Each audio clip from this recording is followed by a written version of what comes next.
Have you ever noticed how the quietest moments can sometimes be the loudest?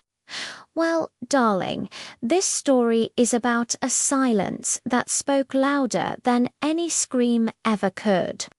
My name is Martha Jo Ellis. Folks around here used to call me Quiet Martha. Mostly because I never raised my voice note, even when life decided to throw its worst at me. I raised my 3 grandkids all by myself after their dear mama passed on.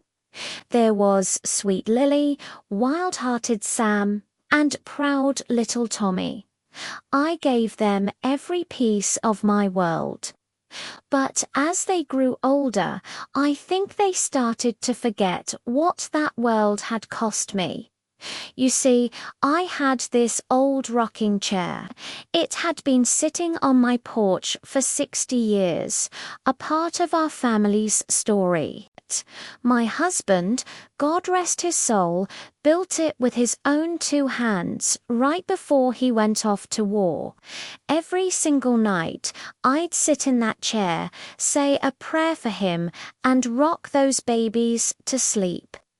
That chair held more memories than any amount of money could ever buy. But to my grandson Sam, it was just old wood.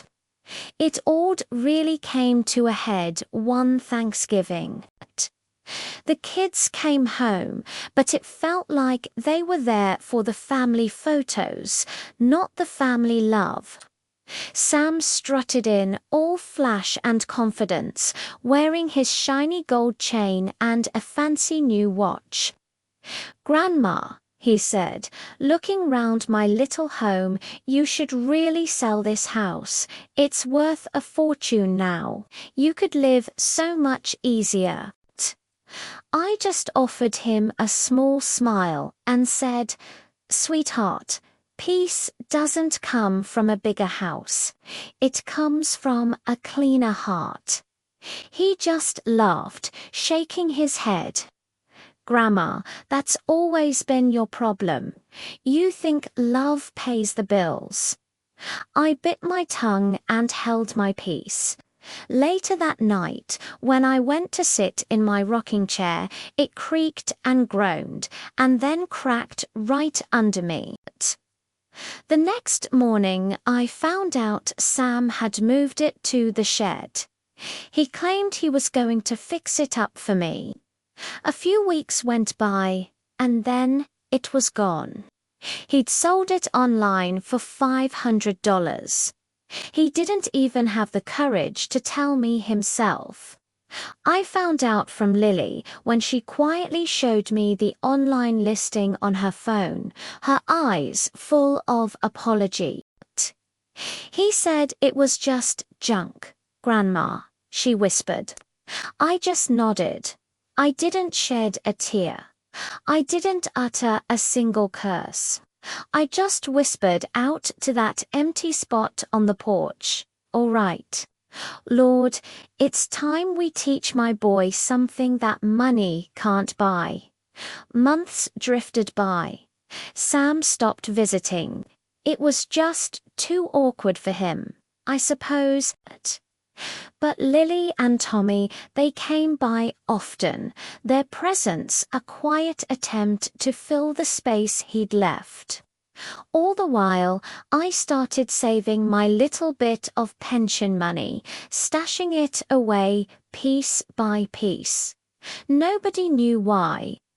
Then, one Sunday, I had all the kids come over. I gathered them in the living room, my heart steady. "I'm leaving you all something," I told them, my voice calm. "When I'm gone, I want you to open the box on this table." Sam chuckled, dismissive as ever. "You're not going anywhere, Grandma." I smiled back at him, a knowing, gentle smile. "Oh, we all go somewhere, sugar. The trick is what we leave behind." 2 months later, I was gone. It was quiet, peaceful, just like a candle burning out its last little bit of wick. At my memorial, just as I'd asked, they opened that box. Inside, they found a letter written in my hand, a little shaky but still strong. It read, "To my grandkids, the ones who forgot and the ones who remembered. The chair you sold, Sam, had a secret.